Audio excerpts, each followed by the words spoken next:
परमेश्वर का धन्यवाद हो आज इस अवसर के लिए जो हमें मिला है। आज मैं CNI रखा चर्च जो फर्रुखाबाद में स्थित है, मैं वहां पर प्रेस्बिटर इंचार्ज हूं, लेकिन लॉकडाउन लगे होने की वजह से ये चर्च बंद है। लेकिन फिर भी मुझे ये अवसर मिला है कि मैं आज इस चर्च में आकर के इस वीडियो को तैयार कर सकूं। CNI के लेक्शनरी के अनुसार जो विषय आज हम लोग देखेंगे वो है the fruitfulness of the gospel depends on how it is received. सुसमाचार की फलवंतता इस बात पर निर्भर करती है कि उसको किस तरह से ग्रहण किया गया। और इसके लिए जो बाइबल का हिस्सा लिया गया है, पहला थिस्सलुनीकियों, उसका पहला अध्याय, पूरा अध्याय लिया गया है। साथ ही मत्ती रचित सुसमाचार उसका 13 अध्याय, उसके 1 से लेकर 9 पद तक, और फिर 18 से लेकर 23 पद। इसके पहले कि हम लोग वचन पर मनन करें, आइए प्रार्थना करें। प्रभु, हम धन्यवाद देते हैं, आपने ये अवसर दिया कि आपके भवन में आ सके और प्रभु आपके वचन को आपके लोगों के लिए तैयार कर सके। प्रार्थना करते हैं पिता, अपने वचन को आशीषित करें। जब इसको बांटा जाता है, हम सब लोग इसके द्वारा आशीषित, उद्धारकर्ता प्रभु यीशु मसीह के द्वारा हम मांगते हैं। मेरे प्रियो, सुसमाचार में, मत्ती रचित सुसमाचार में जो प्रभु यीशु मसीह ने बीज बोने वाले का जिक्र किया है, उसके 13 अध्याय में, वहां पर प्रभु यीशु मसीह ने बीज को वचन से कंपेयर किया है और मनुष्यों को जमीन के साथ। कुछ वचन सड़क के किनारे गिरा, यानी कि उन लोगों के पास पहुंचा जिन्होंने वचन को ग्रहण ही नहीं किया और शैतान ने उस वचन को उठा लिया। दूसरा वचन उन लोगों के पास पहुंचा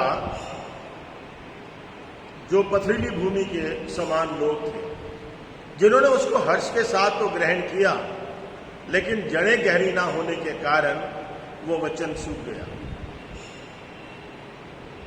तीसरा था वचन उन लोगों के पास पहुंचा जो जंगली झाड़ियों से ग्रसित क्षेत्र थे। वचन तो गिरा, उगा भी, लेकिन झाड़ियों ने आकर के उनको दबा लिया, यानी कि संसार की चिंताओं ने और धन के धोखे ने, यानी कि एक संसारिकता ने उनके जीवन को वचन के लिए इतना कठोर कर दिया कि वचन वहां निष्फल हो गया, वचन दबा दिया गया।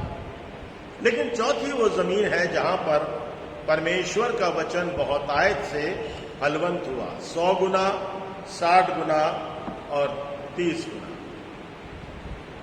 मेरे प्रियो, मैं आज ये वचन देने के लिए नहीं खड़ा हुआ हूं कि आपके सामने इस बात को रखूं कि ये पैराबल कैसा, इसका अर्थ क्या है। लेकिन पहला थिस्सलुनीकियों उसका पहला अध्याय में अगर हम देखें कि परमेश्वर का वचन जब कलीसियाओं के पास पहुंचा तो उन्होंने किस तरह से उसे ग्रहण किया। वचन की फलवंतता के लिए 3 स्टेप्स को मैंने आपके लिए तैयार किया है। पहला है वचन किस तरह से बोया जाता है या बोया गया थिस्सलुनीकियों के चर्च में। दूसरा है उन लोगों ने वचन को कैसे ग्रहण किया। और तीसरी चीज है वचन को ग्रहण करने के पश्चात उनके जीवन में क्या परिवर्तन आया। मेरे प्रियो, अगर हम लोग पहला थिस्सलुनीकियों के पहले अध्याय के और 8 पद को देखें, 7 पद को और 8 पद को, तो वहां पर हम देखते हैं कि पूरे मैसिडोनिया में, आखिया में और पूरे विश्व में थिस्सलुनीकियों के चर्च के विश्वास की चर्चा हो रही है। यह इसलिए है क्योंकि उन्होंने वचन को 3 स्टेप्स में ग्रहण किया है, जिन स्टेप्स को मैं आज आपके सम्मुख बांटने जा रहा हूं पहला थिस्सलुनीकियों के पहले अध्याय में से।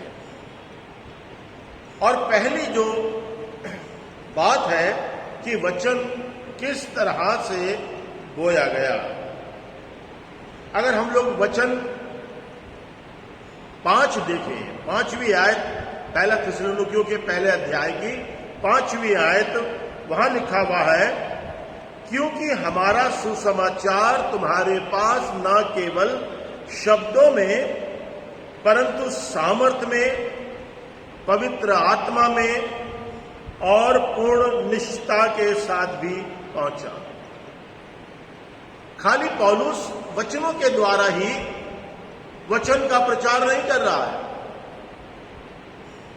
पौलुस खाली ये नहीं कह रहा है कि जो वो वचन बोल रहा है उसे ही आप ग्रहण करो, लेकिन उसमें 3 और चीजें पौलुस ने ऐड की है, और वो है सामर्थ। अगर हम लोग रोमियो उसका 1 अध्याय का 16 पद को अगर हम देखें, ये एक बहुत अच्छा पद है। मैं उम्मीद करता हूं आप जरूर इस पद को आप देखेंगे। पहला अध्याय का 16 पद, मैं सुसमाचार से लज्जित नहीं होता, क्योंकि ये प्रत्येक विश्वास करने वाले, पहले यहूदी और फिर यूनानी के लिए उद्धार के निमित्त परमेश्वर की सामर्थ है। सुसमाचार जो है या वचन जो है, ये उद्धार के लिए परमेश्वर की सामर्थ है। इसके लिए जो वर्ड यूज किया गया है ग्रीक में, वो है डुनामिस, जो डायनामाइट का रूट वर्ड है। परमेश्वर का वचन मुझको और आपको क्या बतलाता है? उद्धार पाने के लिए कलीसियाएं वचन को बड़ी सामर्थ के साथ ग्रहण करती थी। मेरे प्रियो, जब उन्होंने देखा कि पौलुस वचन के सामर्थ के साथ में खुदा के कलाम को बांट रहा है, जब प्रभु यीशु मसीह वचन बांटता था, लोग कहते थे कि इसका वचन तो सामर्थ के समान है, सामर्थ के साथ है, अधिकार के साथ है। परमेश्वर का वचन मुझे और आपको यह बताता है कि इस वचन के द्वारा जो उद्धार के निमित्त परमेश्वर की सामर्थ है, लोगों का उद्धार भी हुआ है, लोगों ने प्रभु को ग्रहण भी किया है। थिस्सलुनीकियों की कलीसिया स्थापित हुई। पौलुस ने इस वचन की सामर्थ के द्वारा और बहुत सी कलीसियाओं की स्थापना की, और आज भी परमेश्वर के वचन की ये सामर्थ सारे विश्व में काम कर रही है। मेरे प्रियो, थिस्सलुनीकियों के चर्च ने वचन को सामर्थ के साथ में ग्रहण किया है। तो हम जान सकते हैं कि वचन सिर्फ शब्दों के द्वारा ही नहीं, लेकिन सामर्थ के द्वारा भी ग्रहण किया जाता है। दूसरी बात को यहां पर पौलुस कहता है, पवित्र आत्मा के साथ। मेरे प्रियो, कोई भी वचन जो पवित्र आत्मा के साथ नहीं होता है, वो प्रभावहीन होता है, मृत होता है, उसमें कोई पावर नहीं होती है, वो लोगों के जीवन को या हृदय को परिवर्तित नहीं कर सकता है। इसलिए परमेश्वर के वचन में सामर्थ होना बहुत जरूरी है। और सुसमाचार की जो सामर्थ है, ये पवित्र आत्मा की ओर से ही है। सुसमाचार तब तक प्रभावशाली नहीं हो सकता है जब तक बोलने वाला और वचन को ग्रहण करने वाला पवित्र आत्मा के द्वारा प्रेरित ना हो और परमेश्वर का आत्मा लोगों के हृदय में काम ना करे। वचन हमको बतलाता है जब लोगों ने परमेश्वर का वचन या सुसमाचार को ग्रहण किया, प्रभु यीशु मसीह पर विश्वास किया, तो पवित्र आत्मा भी उनके मध्य में रहने लगा। पवित्र आत्मा ने भी उन लोगों के बीच में रह करके उनके जीवन को परिवर्तित किया और वो लोग भी परमेश्वर का वचन बांटने लगे। और तीसरी बात जो कहता है, पूर्ण निश्चयता के साथ में, इस बात का पूरा निश्चय होना जरूरी है कि ये परमेश्वर का वचन है। The authenticity of the word of God, परमेश्वर के वचन की निश्चयता। मेरे प्रियो, वचन में पूर्ण निश्चय होना बहुत जरूरी है।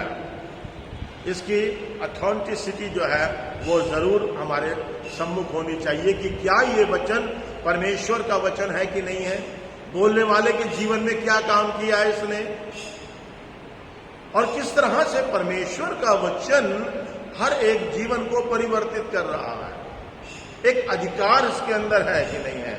पूर्ण निश्चयता के साथ में उन्होंने पौलुस और सिलास के जीवन को देखा कि ये कैसे थे और आज कैसे हैं, और तब उन्होंने वचन को ग्रहण किया।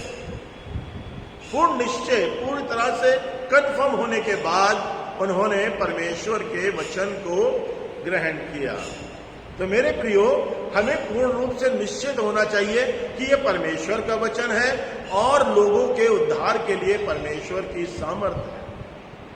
उसके रिजल्ट्स को लोगों ने देखा और तब परमेश्वर के वचन को उन्होंने ग्रहण किया। दूसरी चीज हम देखेंगे, पहला अभी हमने देखा कि वचन किस तरह से बोया गया, सामर्थ्य के साथ में, पवित्र आत्मा के साथ में और पूर्ण निश्चयता के साथ में उन्होंने वचन को ग्रहण किया। उनके बीच में यह वचन आया या बोया गया। दूसरी चीज हम देखेंगे कि उन्होंने वचन को किस तरह ग्रहण किया। How they receive the gospel, the word of God. और इसके लिए हम वचन 6 देखेंगे बाइबल में से। 6ठी आयत हम देखेंगे, वहां पे लिखा हुआ है, तुम वचन को बड़े कलेश और पवित्र आत्मा के आनंद के साथ ग्रहण करके हमारे तथा प्रभु के अनुकरण करने वाले भी बन गए। यहां पर 2 चीजें पौलुस मेंशन करता है। पहला है बहुत कलेश के साथ में।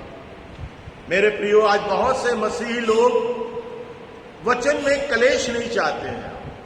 वो चाहते हैं हम मसीह तो बने रहें, हमें सारे फायदे तो होते रहें, लेकिन जब वचन से कलेश प्राप्त होता है या कोई तकलीफ उठानी पड़ती है तो वो प्रभु को छोड़ देते हैं या अपने विश्वास को गंवा देते हैं। जब तक एक खेत को हम अच्छी तरह से जोतेंगे नहीं, उसे हम तैयार नहीं करेंगे, तब तक उसमें वचन बहुतायत से फलवंत नहीं हो सकता है। उसकी प्रोडक्टिविटी जो है वो बढ़ नहीं सकती है। वो डिपेंड करता है कि खेत में किस तरह से मेहनत की गई, किस तरह से उसे जोता गया, किस तरह का काम वहां किया गया। और जब तक हम कलेश के साथ में, तकलीफों के साथ में वचन को हम ग्रहण नहीं करते हैं, परमेश्वर का वचन हमको बताता है कि एक ऐसे खेत में जो जोता ना गया हो, आप कितना भी बीज बो लीजिए, फसल नहीं आएगी। तो मसीही लोगों के लिए बहुत जरूरी है। और अगर आप लोग याकूब का खत और उसका 1 अध्याय का 2 पद पढ़ेंगे तो वहां लिखा हुआ है, हे मेरे भाइयों, जब तुम विभिन्न परीक्षाओं का सामना करते हो तो इसे बड़े आनंद की बात समझो। इस कलेश को लोग आनंद के साथ ग्रहण कर रहे हैं कि हम प्रभु के लिए दुख उठाने के योग्य तो ठहरे, हम प्रभु के लिए कुछ कुर्बानी करने के लिए तो हम वर्दी हुए हैं। मेरे प्रियो, कलेश के बिना जहां वचन नहीं बोया जाता है वहां लोग प्रभु में फलवंत नहीं हो सकते। फलवंत होने के लिए वचन को कलेश के साथ में रिसीव किया जाना है। दूसरी बात को जो पौलुस यहां पर बोलता है वो बोलता है पवित्र आत्मा के आनंद के साथ में।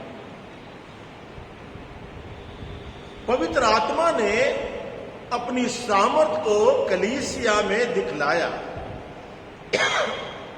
पवित्र आत्मा ने उनके हृदय को चेंज किया, उनके बीच में बड़े बड़े आश्चर्य कर्म किए गए और तब कलीसिया ने पवित्र आत्मा में आनंद के साथ में परमेश्वर के वचन को ग्रहण किया, ये कन्फर्म करके कि ये परमेश्वर का वचन है, ये सामर्थी वचन है और ये हमारे जीवन को, हमारे हृदय को चेंज कर सकता है।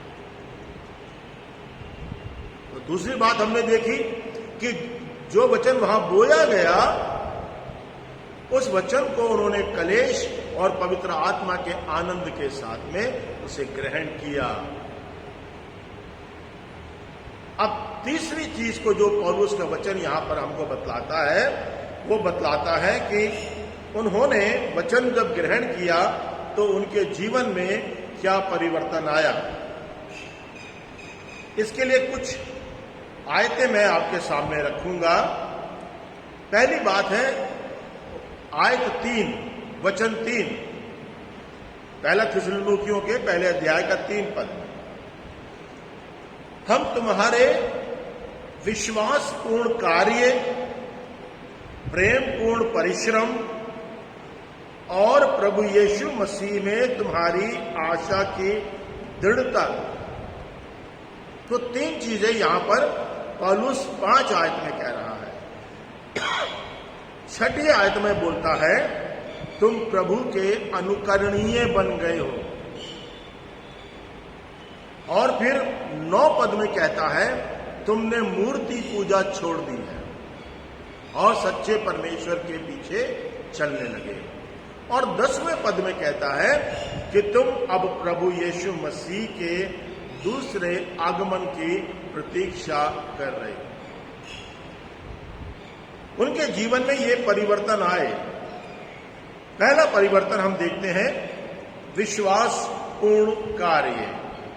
मेरे प्रियो, याकूब का 2 अध्याय का 17 पद कहता है कि कर्मों के बगैर विश्वास मृत है। यानी कि वो विश्वासपूर्ण जो कार्य है या जो विश्वासपूर्ण उनके कार्य हैं वो उस विश्वास पर डिपेंड करते हैं जो विश्वास उन्होंने प्रभु यीशु मसीह में ग्रहण किया है।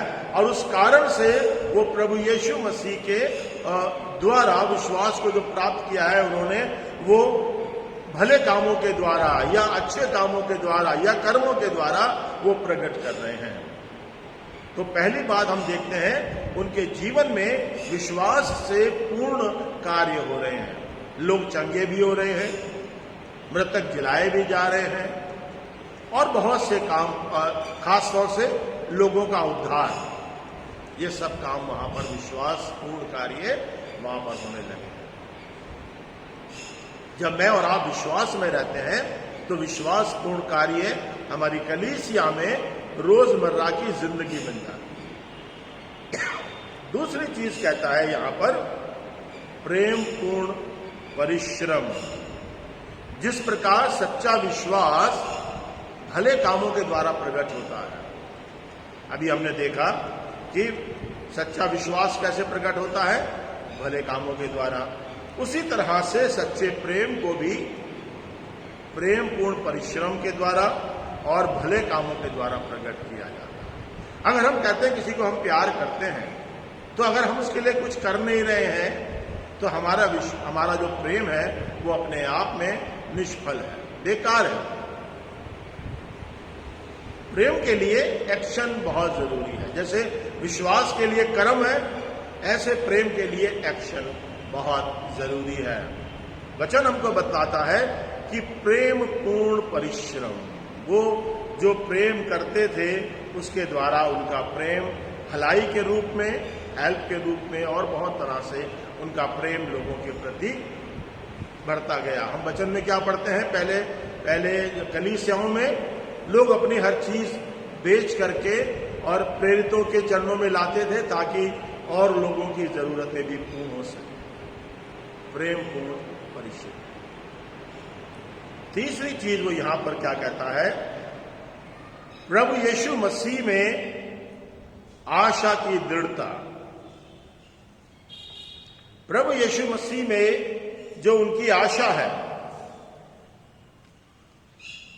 वो सहनशीलता के द्वारा प्रकट होती है। अगर हम सहनशील हैं तो हमारी आशा जो प्रभु में है वो बनी रहेगी। इसलिए परमेश्वर का वचन मुझे और आपको बताता है कि मैं और आप प्रभु में ठहरें, प्रभु में रहें, उसकी आशा पर हम घमंड करें। और क्या बोलता है, एक सहनशील या धैर्यवान हमें होना चाहिए जो प्रभु यीशु मसीह पर आशा रखते हैं। प्रभु यीशु मसीह ने आना है, मैं और आप धैर्यपूर्ण रूप से उसके लिए ठहरेंगे। हमारी आशा किस बात में है, प्रभु के आने पे। अभी हमारी आशा पूरी नहीं हो रही है, अभी हमारी आशा को पूर्ण होने में टाइम लगेगा। जब प्रभु आएगा तब हमारी आशा पूरी होगी कि हम उसके साथ स्वर्ग राज्य में जाएंगे। चौथी चीज जो यहां पर बोलता है पौलुस हमसे, वो कहता है कि प्रभु के अनुकरणीय बन गए हो। मेरे प्रियो, प्रभु हमारे जीवन का आदर्श है और ये लोग प्रभु के जैसा जीवन व्यतीत कर रहे हैं। मुझे और आपको दिन ब दिन प्रभु के स्वरूप में ढलते जाना है, बढ़ते जाना है। हमें और आपको तैयार काहे के लिए होना है, प्रभु यीशु मसीह के जैसा होने के लिए। ये मेरा और आपके जीवन का लक्ष्य है, उद्देश्य है कि मैं और आप प्रभु के जैसे बने। पांचवी चीज जो उनके पास बोलता है कि तुमने मूर्ति पूजा को छोड़ दिया है और सच्चे परमेश्वर की ओर मुड़ गए। मैं आप सब इसके बारे में बहुत अच्छी तरह जानते हैं कि बाइबल में मूर्ति पूजा के लिए कोई स्थान नहीं है।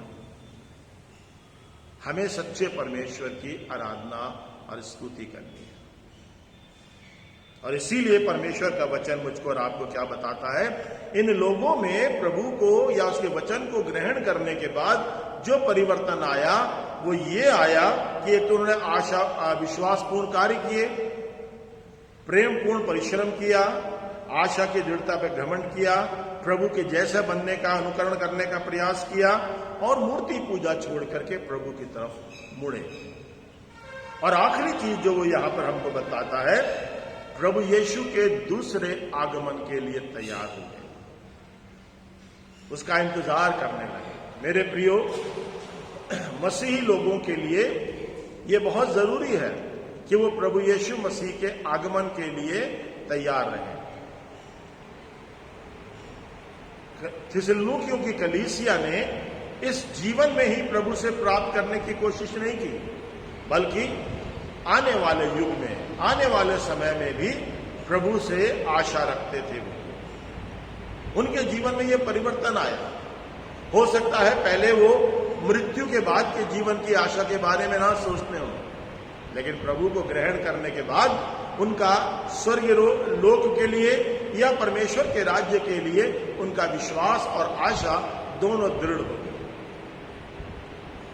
जैसा मैं और आप आज वचन के द्वारा हम देखते हैं कि वचन की जो फ्रूटफुलनेस है वो इस बात पर ही निर्भर करती है कि मैं और आप वचन को किस तरह से ग्रहण कर रहे हैं।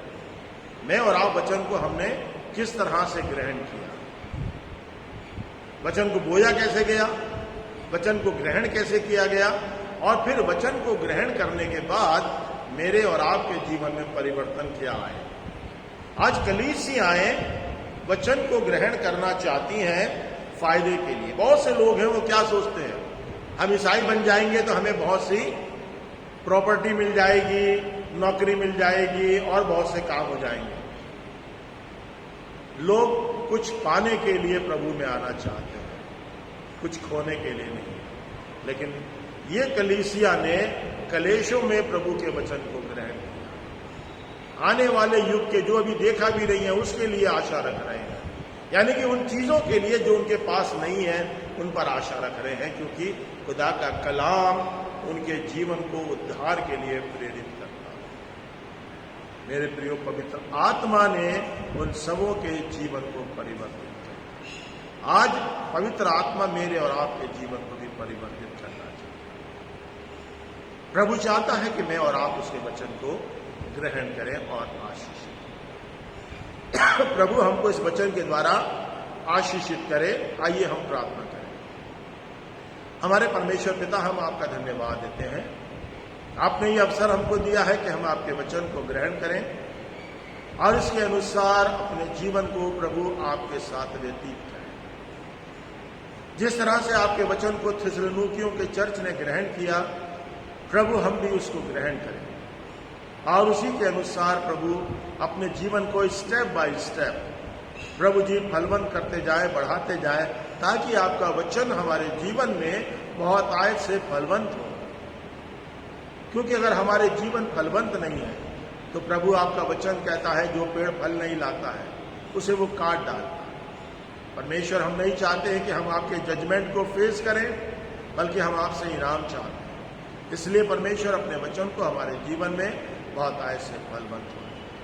हमारी प्रार्थना सुनने के लिए हम धन्यवाद देते हैं पिता। मांगते अपने उद्धारकर्ता प्रभु यीशु मसीह के वसीले से, आमीन। प्रभु आप सबको आशीष दे।